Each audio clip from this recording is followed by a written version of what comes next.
একদিন ভোরে আলো ফোটার আগে শুভ্র মেঘে ঢাকা আকাশ দেখতে দেখতে গ্রামের প্রান্তে পৌঁছে গেল রাখাল। হাতে তার বাঁশি, কাঁধে ঝোলা, উদ্দেশ্য মাঠে গরু চড়াতে যাওয়ার।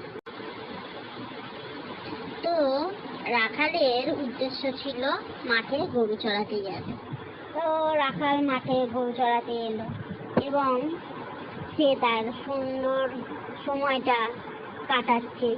পাখির কাকলিতে আওয়াজ হচ্ছে, সুন্দর সুর উঠছে, মুখরিত চারপাশ শিশির ভেজা, যেন হাতছানি দিয়ে ডাকছে তাকে দূরের সবুজ মাঠ।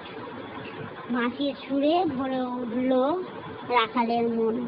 রাখাল ভাবলো আজকের দিনটা অনেক সুন্দর হবে। সে খুব খুশি হলো। সেই দিনটা সে খুব ভালোভাবে কাটালো এবং তারপর সে তার নিজের বাড়ি ফিরে চলে গেল।